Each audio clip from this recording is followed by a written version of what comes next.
Hey everybody, Sarah and I are home from our holidays.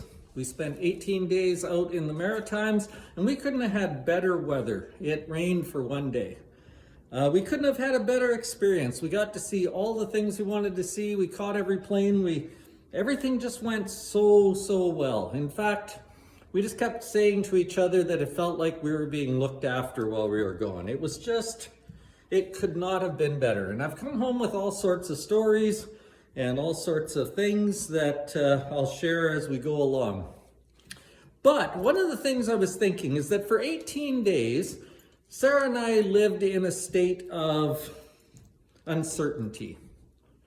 For 18 days, we would get up and say, what do you want to do today? And we'd pick some destination and we would go, and we knew a little bit about that destination, but because neither of us had been there before, we didn't really know if what we were going to go see was worth going to see. We didn't exactly know which roads to take.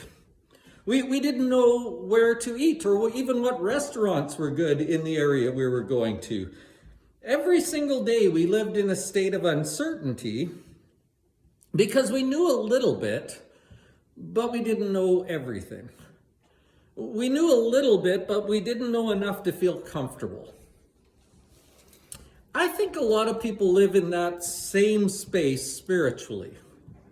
If you stopped anybody who's driving down the street right now, they could tell you a little bit about God. They could tell you a little bit of the story of Jesus. They could tell you a little bit about what church is all about. They've got some information.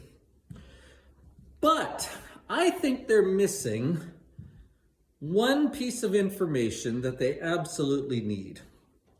I think most people understand a lot about spiritual things, but I think they're missing one really important thing that would make them feel comfortable, that would make faith seem more attractive, that would allow them to take the next step.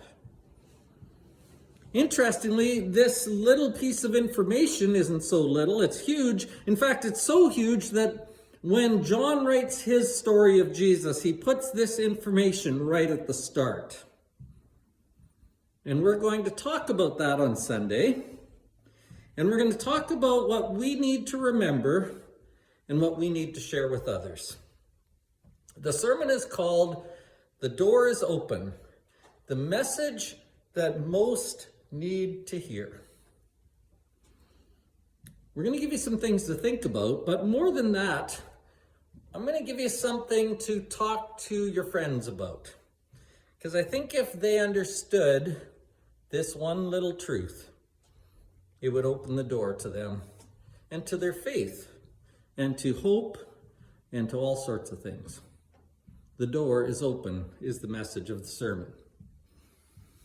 Our summer is winding down, and as I said, I'm excited to be back. I feel good. I feel rested. I'm looking forward to the fall. I'm looking forward to classes starting again and Sunday school classes, and I'm looking forward to fall barbecues and get-togethers, and I'm just looking forward to seeing you as well. It'll be nice to catch up. It'll be nice to hear about your summer. It'll be nice to be together again. We'll see you Sunday morning.